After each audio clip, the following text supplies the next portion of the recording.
Hello everyone. Solutions chapter के lecture 2 में आपका स्वागत है। लेक्चर 1 में हमने इंट्रोडक्शन पार्ट देखा, जिसमें हमने सोल्यूट और सॉल्वेंट के बारे में बात करी। साथ में हमने देखा अलग अलग टाइप ऑफ सॉल्यूशंस, जिसमें on the basis of physical state of solute and solvent हमने बात करी किस किस के बारे में, gaseous solution, liquid solution and solid solution. अच्छा, जब सॉल्यूशन की बात करते हैं तो सोल्यूट और सॉल्वेंट प्रेजेंट है, और सोल्यूट का अमाउंट डिसाइड करता है सॉल्यूशन की कंसंट्रेशन। उस कंसंट्रेशन को बताने के लिए क्वांटिटेटिवली हमारे पास अलग अलग टाइप की क्या है, कंसंट्रेशन टर्म है। तो आज हम जो स्टार्ट करने जा रहे हैं उसका नाम क्या है, कंसंट्रेशन टर्म। कंसंट्रेशन टर्म दोस्तों बेसिकली दो टाइप की होती है। एक होती है क्या, टेम्परेचर डिपेंडेंट, और दूसरी टर्म क्या है दोस्तों, टेम्परेचर इंडिपेंडेंट। किसी भी सॉल्यूशन की है ना कंसंट्रेशन बताने का अलग अलग टर्म्स हमारे पास हैं। कुछ टर्म्स होती हैं टेम्परेचर डिपेंडेंट और कुछ टर्म्स होती हैं क्या, टेम्परेचर इंडिपेंडेंट। जब भी बात करते हैं टेम्परेचर डिपेंडेंट के बारे में, तो टेम्परेचर डिपेंडेंट के तौर पे हमारे पास कुछ मेजर टर्म्स हैं।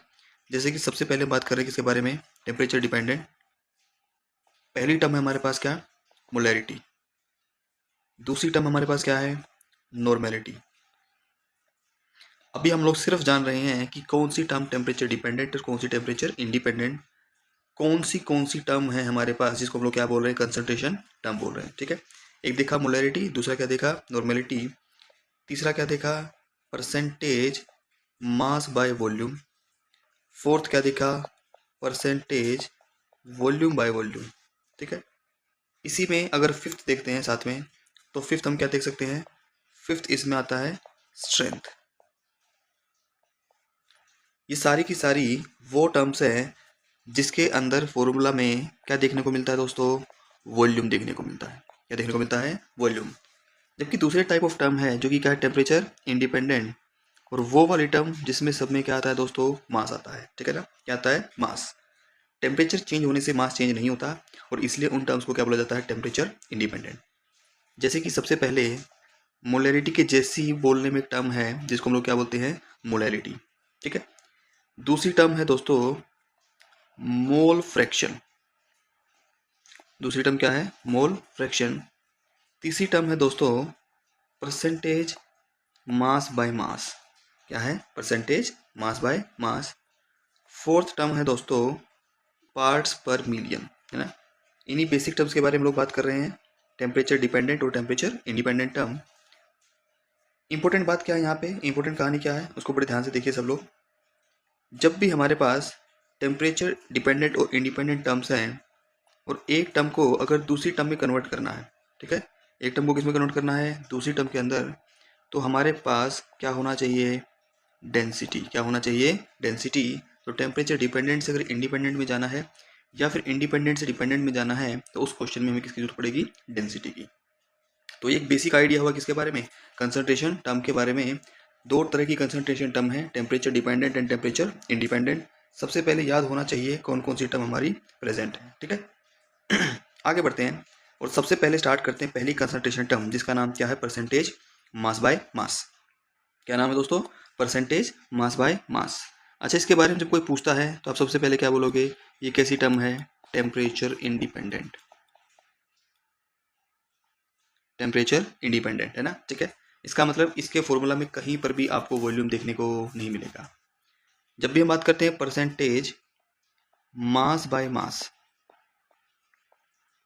तो इसका फॉर्मूला क्या लिखते हैं, परसेंटेज मास बाय मास का, mass of solute divide by mass of solution multiply by 100। ठीक है, तो ये फॉर्मूला बेसिकली किसका है, परसेंटेज मास बाय मास का फॉर्मूला है दोस्तों। किसका फॉर्मूला है, परसेंटेज मास बाय मास। आप लोगों को ध्यान रखना होगा, फॉर्मूला तो हम लोग याद कर लेते हैं, लेकिन हमें इसका एक्चुअल मीनिंग भी पता होना चाहिए।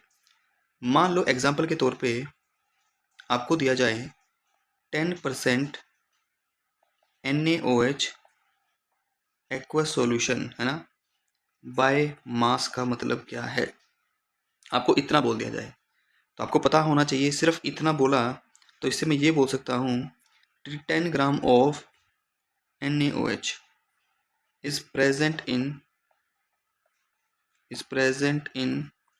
100 ग्राम ऑफ,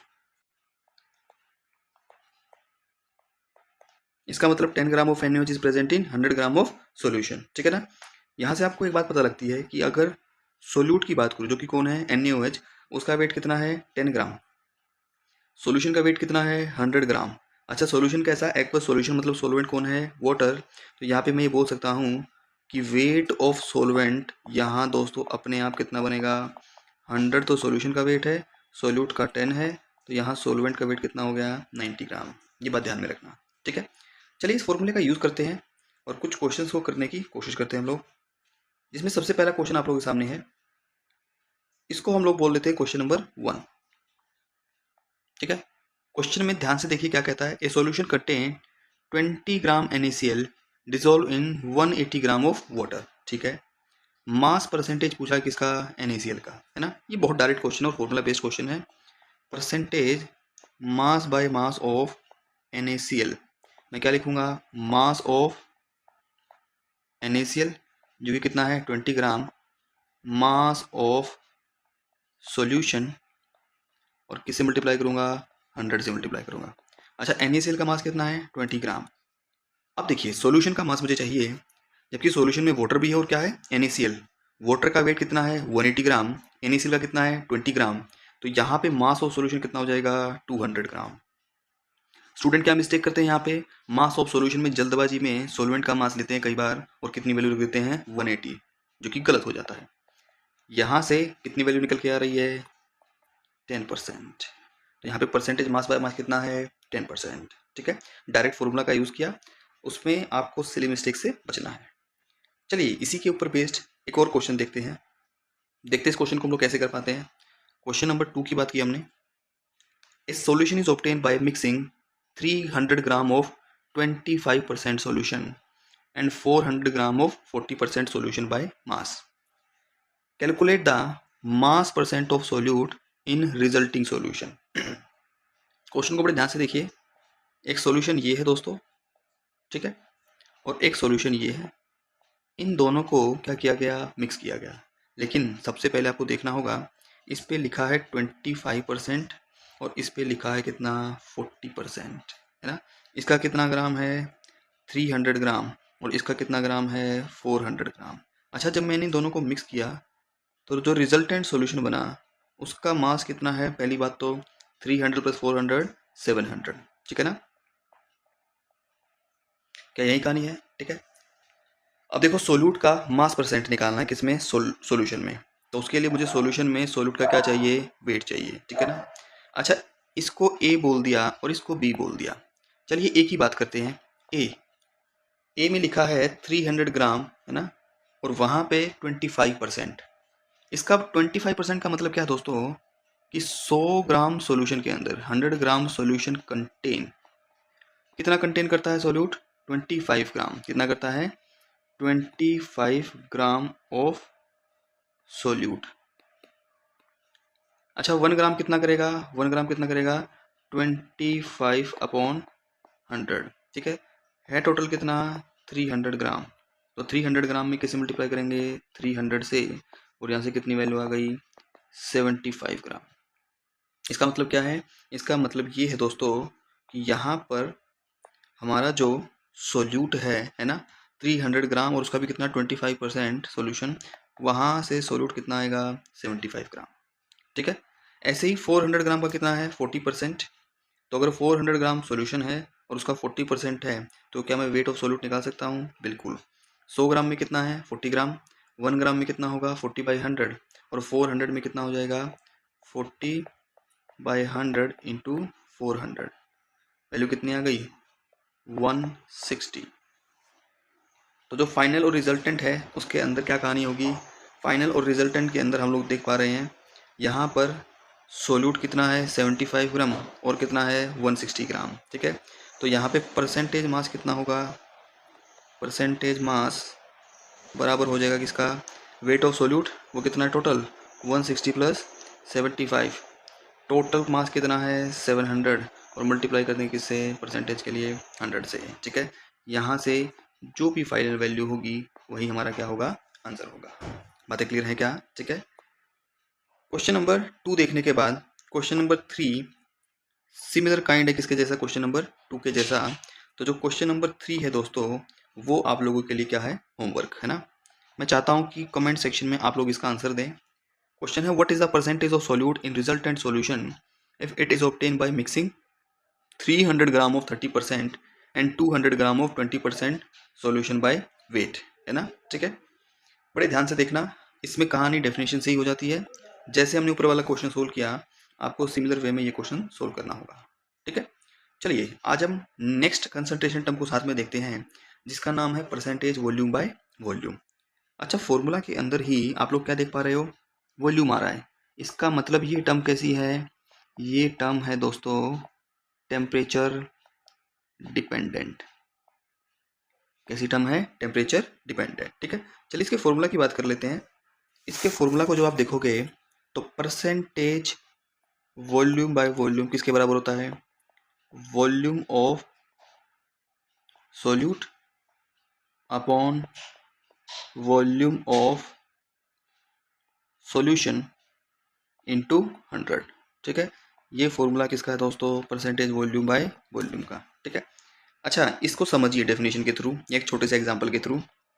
अगर आपको कहीं दिया है 10% वॉल्यूम बाय वॉल्यूम इथेनॉल का एक्वस सॉल्यूशन, मान लीजिए volume by volume ethanol aqueous solution, इसका मतलब क्या होगा दोस्तों, इसका मतलब इनडायरेक्टली कहता है 10 ml of ethanol in 100 ml of solution, है ना।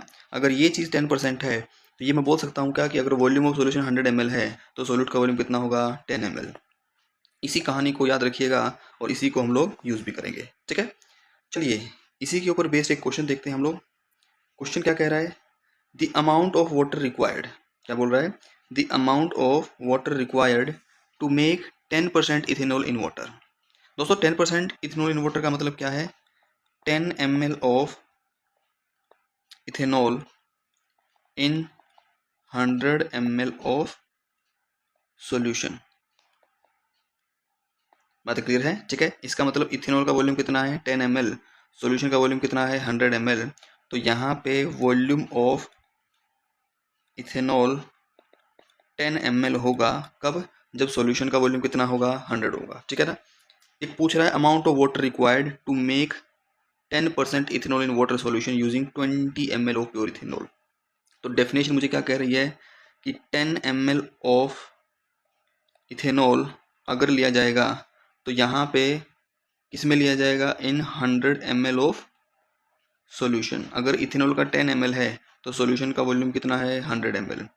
अच्छा 1 ml ऑफ इथेनॉल किसमें होगा दोस्तों, 100 by 10 ml of solution. Ethanol का अगर 1 ml है तो सॉल्यूशन का वॉल्यूम कितना होगा 100 बाय 10। अच्छा इथेनॉल का वॉल्यूम लेना कितना है 20 ml, तो 20 ml ऑफ इथेनॉल में सॉल्यूशन का वॉल्यूम कितना होगा, तो 100 by 10 into 20 ml of solution. ठीक है, यहाँ से वैल्यू कितनी आ गई दोस्तों 200 ml। डायरेक्ट दिख भी रहा है कि भाई अगर 10 ml इथेनॉल प्रेजेंट है 100 ml ऑफ सॉल्यूशन में, तो 20 ml कितने में होगा 200 में होगा, कितने में होगा 200 में होगा। ठीक है ना, तो यहाँ पे सॉल्यूशन का वॉल्यूम आ गया 200 ml। अच्छा आप खुद देखिए, इथेनॉल 20 ml है, सॉल्यूशन का वॉल्यूम कितना है 200, तो बचा हुआ कौन हो गया, वाटर। तो वॉल्यूम ऑफ H2O कितना होगा 200 माइनस 20, कितनी वैल्यू आ गई दोस्तों 180 ml। क्या वैल्यू आ गई 180 ml। आते क्लियर सबको? तो इसी बेसिक आइडिया के थ्रू हम लोगों को यहाँ पे काम करना है। ठीक है, आई होप सबको क्लियर होगा ये कंसेप्ट।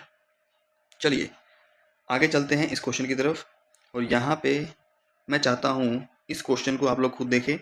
हम लोगों ने अभी तक यहाँ पे थर्ड क्वेश्चन को देखा, ये हमने फोर्थ क्वेश्चन को देखा, और यहाँ पे नेक्स्ट और लास्ट क्वेश्चन आज का क्या है, क्वेश्चन नंबर 5। ठीक है, मैं आप लोगों को इस क्वेश्चन का हिंट जरूर दूंगा। What volume of pure acetone, है ना, इस बार प्योर एसीटोन लिया है दोस्तों। पता नहीं ऐसा ना हो कि आप लोग बोलो कि मास्टर तो हमेशा इथेनॉल के बारे में बात करता रहता है, जब पानी दिखे इथेनॉल दिखे तो वॉल्यूम बाय वॉल्यूम में सिर्फ मास्टर इथेनॉल के बारे में बात करता रहता है, एल्कोहल के बारे में बात करता रहता है। तो इस बार हमने क्या ले लिया, प्योर एसीटोन, है ना, ठीक है।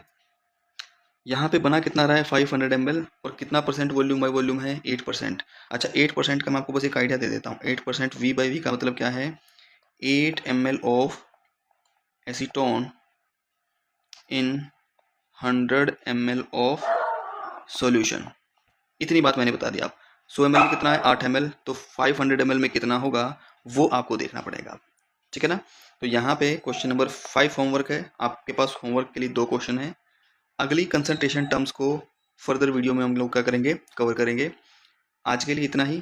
आई होप आपको चीज़ें क्लियर हुई होंगी, कहीं ना कहीं बेसिक अंडरस्टैंडिंग अगर आप है तो किसी भी टाइप के क्वेश्चन को आप इजीली टैकल कर सकते हो। आज के लिए हम लोग इतना ही रखते हैं, 2 ही कंसंट्रेशन टर्म। कल हम एक और कंसंट्रेशन टर्म के साथ फर्दर, है ना, नेक्स्ट वीडियो में जितनी भी कंसंट्रेशन टर्म हम लोग कवर कर सकते हैं उनको कवर करेंगे और एक एक कंसेप्ट को डीपली अंडरस्टैंड करेंगे।